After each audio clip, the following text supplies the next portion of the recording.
வணக்கம். தையம்மாவாசையின் தாற்பயம், முன்னோர் வழிபாட்டின் முக்கியத்துவம் என்ற தலைப்பில் சிந்திக்க போறோம்.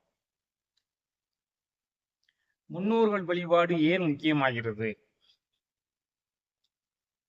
இன்றைய காலகட்டத்தில், அவசர யுகத்தில் பழைய முக்கியமான பழக்க வழக்கங்களையும் வாழ்க்கை தத்துவங்களையும் நாம் சற்று கடைபிடிக்க தவறிவிட்டோமா என்ற எண்ணம் வருகிறது. நான் சிறுவனாய் இருந்த பொழுது அவதானித்து கவனித்திருக்கிறேன். ஒவ்வொரு பௌர்ணமி அன்றும் என் தந்தையார் விரதம் இருப்பார். அதே மாதிரி ஒவ்வொரு அமாவாசை அன்றும் விரதம் இருப்பார். ஒரு முறை நான் அவரிடம் இது பற்றி வினாவிய பொழுது, பௌர்ணமி விரதம் அம்மாவை இழந்தவர்கள் அம்மாவை வழிபாடு செய்வதற்காக செய்ய வேண்டிய விரதம் என்றும், அமாவாசை விரதம் தந்தையை இழந்தவர்கள் தந்தையை நினைத்து வணங்குவதற்கு செய்ய வேண்டிய விரதம் என்றும் சொன்னார். ஆனால் இன்று மாதந்தோறும் இந்த பௌர்ணமி அமாவாசை விரதத்தை கடைபிடிப்பவர்கள் மிகவும் சொற்பமானவர்களாகத்தான் இருப்பார்கள். பெரும்பாலானவர்கள் அதை கடைபிடிக்க தவறியவர்களாக இருக்கிறார்கள். இந்த சூழ்நிலையில் தையம்மாவாசை அன்று நம் முன்னோர்களை நினைத்து அந்த திதியில் நாம் அவர்களுக்கு வழிபாடு செய்து தர்ப்பணம் கொடுத்தால் அந்த வருடம் முழுவதும் நாம் விரதம் இருப்பதற்கு என்ன பலாபலன்கள் கிடைக்குமோ அந்த பலாபலன்கள் கிடைக்கும். அன்று நம்மை விட்டு பிரிந்து வானுலகில் நீங்கா புகழுடன் வாழக்கூடிய நம்மளுடைய முன்னோர்களை நினைத்து வழிபட வேண்டும். வையத்துள் வாழ்வாங்கு வாழ்பவர் வானுரையும் தெய்வத்துள் வைக்கப்படும் என்று வள்ளுவன் சொன்னான் அல்லவா? வானுரையும் தெய்வத்தில் அவர்கள் இருக்கிறார்கள் அல்லவா? அவர்களை நினைத்து நாம் வழிபாடு செய்ய வேண்டிய இந்த நாள் தான் தையம்மாவாசை. இந்த தையம்மாவாசையினுடைய சிறப்பு என்ன? வானுலகத்தில் உள்ளவர்களுக்கு அது பகல் பொழுது. இந்த உத்தராயண காலம் பகல் பொழுது, தட்சிணாயன காலம் இரவு பொழுது. 6 மாசம் அவர்களுக்கு பகல் பொழுது. நமக்கு 6 மாசம், அவங்களுக்கு ஹாஃப் டே. பகலும் இரவும் சேர்ந்தது தானே ஒரு நாள். அவங்க பகல் பொழுது ஆரம்பிக்கக்கூடிய அந்த காலம்தான் உத்தராயண புண்ணிய காலம் என்று வழங்கப்படுகிறது. அதில் வரக்கூடிய முதல் அமாவாசை தான் இந்த தையம்மாவாசை. அதே மாதிரி தட்சிணாயன காலத்தில் வரக்கூடிய முதல் அமாவாசை ஆடி அமாவாசை. இந்த விரதம் ஏன் இருக்க வேண்டும்? இந்த முன்னோர்களை நினைத்து வழிபட்டால்தான் நமக்கு அவர்களுடைய அருளாசி கிடைத்து பூர்வ புண்ணிய பலன்கள் நமக்கு மிகுந்து காணப்படும். அதுதான் ரொம்ப முக்கியமானது. இன்றைய தினத்தில் வானுலகத்தில் வாழக்கூடிய நம் முன்னோர்கள் நம்மளுடைய அன்புக்குரியவர்கள் நினைத்து வழிபாடு செய்கிறார்களா என்று ஏங்கிக் கொண்டிருப்பார்கள். நாம் இதை செய்ய தவறிவிட்டால் அவர்களை ஏமாற்றியவர்களாகி விடுவோம். அவர்களுடைய மனம் சற்று வருதினால் கூட அதுதான் பூர்வ புண்ணிய தோஷமாக உங்களது ஜாதகத்தில் 5ஆம் இடத்திலும் 9ஆம் இடத்திலும் அல்லது 5லோ 9 இரண்டும் ஒன்றிலோ சனி, ராகு, கேது, செவ்வாய், சூரியன் இவைகள் தனித்தோ ஒன்று சேர்ந்தோ இருந்து அந்த பூர்வ புண்ணிய தோஷத்தை உண்டு பண்ணும். அதை கழிப்பதற்கு உங்கள் சந்ததியரில் எத்தனையோ தலைமுறைகள் திருப்பி பிறக்க வேண்டியிருக்கும். ஆக இந்த தையம்மாவாசை முன்னோர்கள் வழிபாடு மிகவும் முக்கியமானது. சரி, இந்த வழிபாடு எப்படி செய்ய வேண்டும்? அன்று எல்லோருமே ராமேஸ்வரம், கன்னியாகுமரி, பாபநாசம் இப்படி நீர்த்துறைகளுக்கு சென்று செய்ய வேண்டும் என்ற அவசியம் இல்லை. உங்களுடைய ஊரிலேயே ஓடிக்கொண்டிருக்கக்கூடிய நதிக்கரைக்கோ இருக்கக்கூடிய குளக்கரைக்கோ ஏதேனும் ஒரு நீர்நிலைகளுக்கு சென்று அங்கு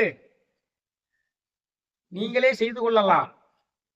பச்சரிசியின் மாவின் மூலமாக 4 பிண்டங்களோ அல்லது 6 பிண்டங்களோ வைத்து அந்த பிண்டங்களில் எள்ளு போட்டு நீர் விளாவி தர்ப்பப்புல் வைத்து அந்த முன்னோர்களை நினைத்து வழிபாடு செய்து அந்த ஒரு பக்தியை மனப்பூர்வமாக நினைத்து ஓம் சனீஸ்வராய வித்மகே சாயாபுத்திராய தீமகி தன்னோ மந்த பிரஜோதயாத் என்று இதுக்கெல்லாம் காரணகர்த்தாக விளங்கக்கூடிய சனி பகவானை நினைத்து எல்லாத்துக்கும் மேலாக ஆதி சிவனை தத்புருஷாய வித்மகே மகாதேவாய தீமகி தன்னோ ருத்ர பிரஜோதயாத் என்ற ஆதி சிவனை நினைத்து அவர்தான் அனைத்தும். அந்த 4 பிண்டங்களில் ஒரு பிண்டங்களை காகைக்கு கொடுத்து ஒரு பிண்டத்தை பசுவுக்கு கொடுத்து மீதி உள்ள பிண்டங்களை எல்லாம் அந்த நீர்நிலையில் கரைக்கலாம். அதில் ஒரு பிண்டம் அம்மாவுக்கும் அம்மா வழி உறவினர்களுக்குமானது என்றும் ஒரு பிண்டம் அப்பாவுக்கும் அப்பா வழி உறவினர்களுக்காக பிண்டம் என்றும் மற்ற பிண்டங்கள் அனைத்துமே ஏற்கனவே வானுலகு சென்று சந்ததிகள் இல்லாமல் இருக்கின்ற மற்றவர்களுக்கும் உங்கள் மேல் அன்புள்ள மற்றவர்களுக்குமானது என்றும் தாற்பயம். ஆக இப்படியெல்லாம் நீங்கள் அந்த வழிபாடுகளை செய்து நிறைவேற்றிவிட்டால் அந்த முன்னோர்களுடைய பூர்வ புண்ணிய ஆசி உங்களுக்கு கிடைத்துவிடும். அதுதான் ரொம்ப முக்கியமானது. முன்னோர்களுடைய ஆசீர்வாதம் இல்லாமல் யாரும் வாழ்க்கையில் முன்னேற முடியாது. அப்ப முன்னோர் வழிபாட்டினுடைய மகத்துவம் இந்த மாதிரியானது. வருடம் முழுதும் வழிபாடு செய்ய முடியாதவர்கள், அமாவாசை திதி என்று பௌர்ணமி திதி என்று இந்த வழிபாட்டு முறையை செய்ய முடியாதவர்கள் இந்த தையம்மாவாசை தினத்திலும் ஆடி அமாவாசை தினத்திலுமாவது செய்ய வேண்டும். இரண்டிலும் செய்யாவிட்டால் ஒரு தினத்திலாவது செய்ய வேண்டும். முன்னோர்களுடைய மனம் குளிர்விக்க வேண்டும். இதான் தையம்மாவாசையினுடைய தாற்பயம். இந்த தையம்மாவாசையினுடைய தாற்பயம் மிகவும் முக்கியமானது. இந்த தையம்மாவாசையினுடைய சிறப்புகள் தான் என்ன? தையம்மாவாசையில் தான் அபிராமி பட்டர் அபிராமி அந்தாதியை பாடி அருளினார். இந்த தையம்மாவாசையில் தான் மார்க்கண்டேய முனிவருக்காக சிவன் யமனையே காலால் உதைத்தான். இந்த சிறப்புகள்லாம் உடையது தையம்மாவாசை. ஆக இந்த தையம்மாவாசையில் விரதம் இருந்து முன்னோர்களை வழிபடுவது மிகவும் முக்கியமானது. அபிராமி பட்டர் அபிராமி அந்தாதியை பாடியது எப்படி? இந்த உலக மக்களுக்கு எல்லாம் ஏதேனும் ஒரு பதிகங்களையும் பாடல்களையும் அருளாளர்கள் மூலமாக அருளச் செய்ய வேண்டும் என்பதற்காக இறைவனும் இறைவியும் நடத்தக்கூடிய விளையாட்டுகள் தான் எத்தனை. அதுல ஒரு விளையாட்டு தான் இந்த விளையாட்டு. தஞ்சாவூரை சரபோஜி மன்னர்கள் ஆண்டு வந்த காலம் அது. முதலாம் சரபோஜி மன்னர் மிகவும் பக்திமான்.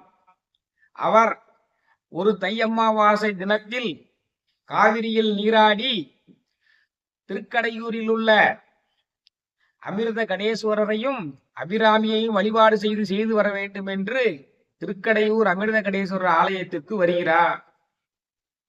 அந்த ஆலயத்தில் அபிராமி பட்டர் அம்மையின் முன்னால் அமர்ந்து கொண்டு தன்னுடைய மனதையெல்லாம் அம்மாவோடு ஒன்றிணைத்து அம்மையை அவர் மனதார உள்ளூர கண்டு கழித்து பேரின்பம் அடைந்து கொண்டிருந்தார் அபிராமி பட்டர். அந்த நேரத்துலதான் இந்த சரபோஜி மன்னர் வாராரு.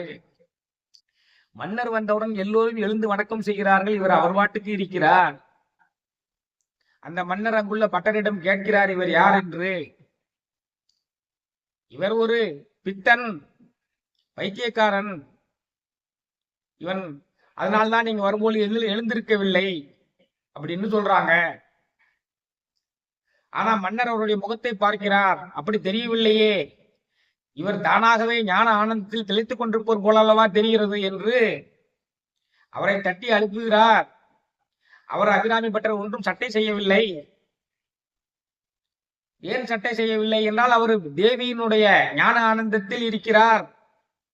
அப்ப மன்னருக்கு கோபம் வருகிறது. இவரை சோதிக்க வேண்டும். இவர் என்ன பெரிய ஞானி மாதிரி தெரிகிறாரே, உண்மையிலே ஞானியா என்பதை சோதிப்பதற்காக அவரை தட்டி இன்று என்ன திதி என்று கேட்கிறார். அவர் கேட்பது தை அமாவாசை தினத்தன்று கேட்கிறார் சரபோஜி மன்னர். இவர் அம்மையுடன் பேரானந்தத்தில் தன்னுடைய ஜீவனை எல்லாம் அம்மையுடன் இணைத்துக் கொண்டு அந்த ஆனந்தத்தை இருப்பதால் அவருக்கு உலகமே வெளிச்சமாக தெரிகிறது. இன்னைக்கு பௌர்ணமிடா போடா என்று சொல்கிறார். மன்னருக்கு கோபம் வந்து விடுகிறது. இவன் நம்மை அவமரியாதை செய்து விட்டான் என்று சொல்லி ஒரு பெரிய குழி தோண்டி அதில் நெருப்புகளை எல்லாம் மிகவும் வளர்த்து அதற்கு மேல் ஒரு பலகையை ஊஞ்சல் மாறி தொங்கவிட்டு அந்த பலகையை 100 கயிறுகளினால் தொங்கவிட்டார் சரபோஜி மன்னர்.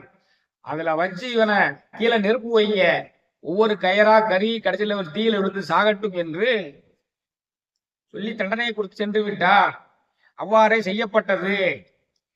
அதற்கு பிறகு உணர்வு வரப்பட்ட அபிராமி பட்டர் அபிராமி மேல் ஒவ்வொரு பாடலாக பாட ஆரம்பிக்கிறார். பாடிக்கொண்டே வருகிறார். பாடல் நம்பர் 1, பாடல் நம்பர் 2, ஒவ்வொரு பாடல் பாடும் பொழுதும் ஒவ்வொரு கயிறு அறுந்து விழுகிறது.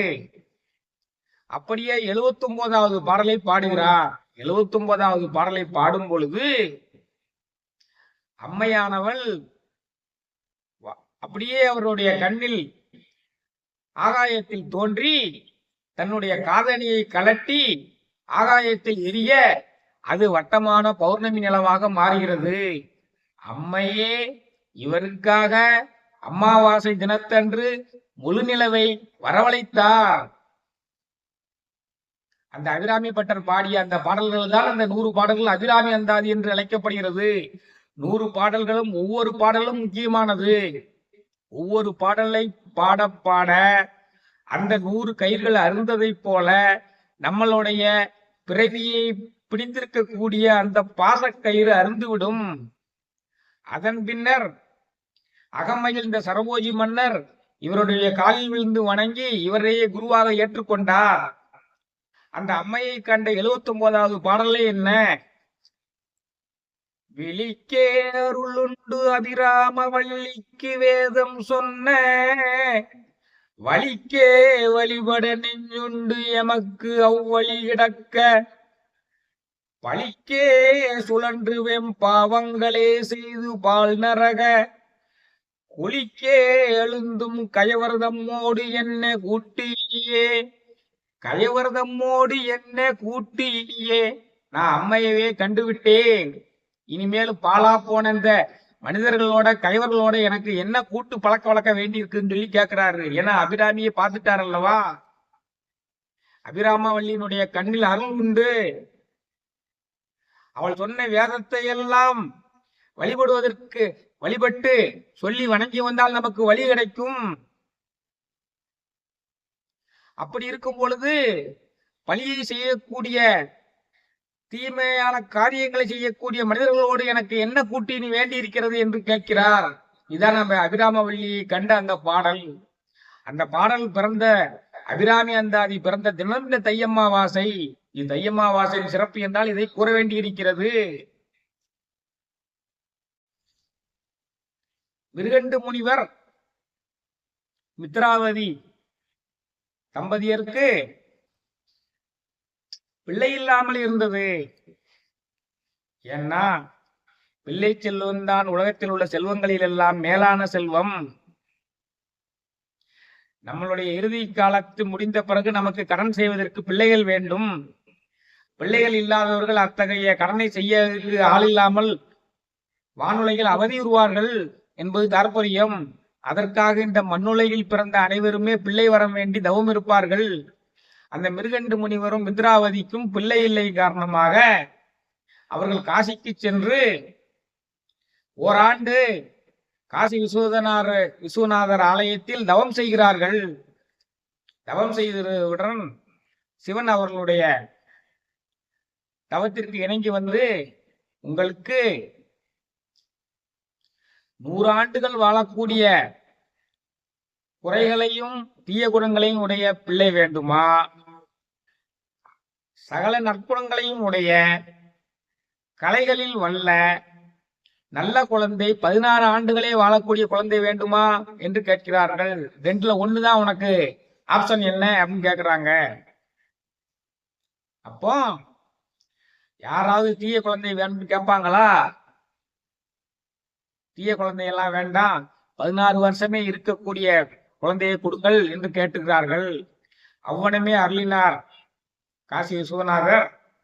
அவர்களுக்கு ஒரு அழகிய குழந்தை பிறந்தது. மார்க்கண்டேயன் என்று பெயர் சூட்டி அருமையாக பெருமையாக வளர்த்தி வந்தார். விளையும் பயிர் முளையிலே தெரியும் என்பதைப் போல அது இளம் வயதிலேயே பக்திமானாகவும் வேதங்களை எல்லாம் கற்பவனாகவும் ஆயக்கலையில் வல்லுனனாகவும் திகழ்ந்தார் அந்த மார்க்கண்டேயன். இவ்வாறு இருக்கும் பொழுது 16 வயது பிறந்து விட்டது. 15 முடிந்து 16 வயது பிறந்து விட்டது. அந்த மிருகண்டு முனிவரும் மித்ராவதியும் மிகவும் வருத்தமாக இருக்கிறார்கள். நல்ல குழந்தைகள்னா தாய் தம்பனுடைய முகத்தை பார்த்தே அவர்களுடைய கஷ்டத்தை புரிந்து கொள்வார்கள். மார்க்கண்டேயனும் புரிந்து கொண்டான். நம்மளுடைய தந்தையினுடைய முகம் வாடி இருக்கிறதே, தாயின் கண்ணீர்களிலிருந்து நீர் வடிந்து கொண்டிருக்கிறதே, என்ன காரணம் என்று கேட்டான். அப்ப இந்த மாதிரி இறைவன் வரத்தால் நீ வந்தவன், 16 வயது வரைதான் நீ இருப்பாய் என்று சொல்லிதான் வரம் கொடுத்திருக்கிறார். 16 வயது முடிந்து விட்டால் இந்த ஆண்டு முடியும் போது நீ இறந்து விடுவாய் என்று கவலைப்படுகிறோம் என்று சொன்னான். பக்திமானாக இருந்த மார்க்கண்டேயன் என்ன சொன்னார்? சிவாய நம என்ன சிந்தித்திருப்பாருக்கு அபாயம் ஒரு நாளும் இல்லை. உபாயம் இதுவே மதியாகும், அல்லாத எல்லாம் விதியே மதியாய்விடும். சிவாய நம என்ன சிந்தித்திருந்தால் எதற்கு எனக்கு ஆயுள் முடிய போகிறது?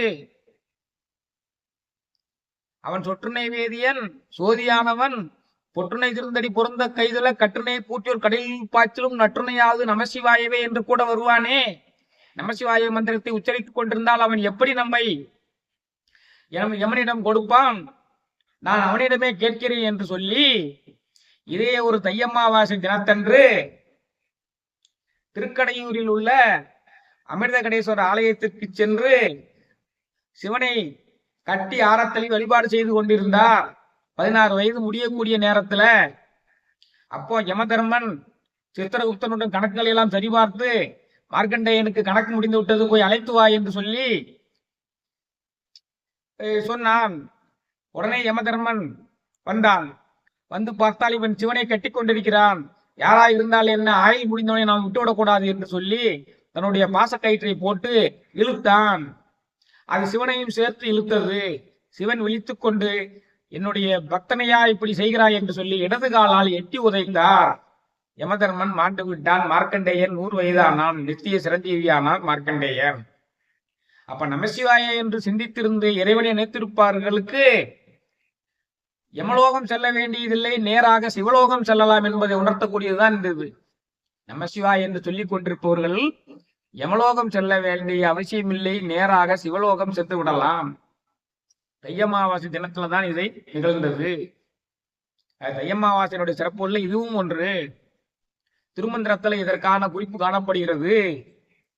மூலத்துவாரத்து மூலும் ஒருவனை மேலை துவாரத்து மேலுற நோக்கி மூக்கு காலற்று காலனை காய்ந்து அங்கி யோகியாய் ஞாலக்கடவுர் நலமாயிருந்ததே என்று திருமந்திரத்துல இந்த திருக்கடவுர்ல யமனை காலால் எட்டி உதைத்த அந்த சம்பவத்தை நினைவு கூர்ந்து திருமூலர் சொல்லுகிறார்.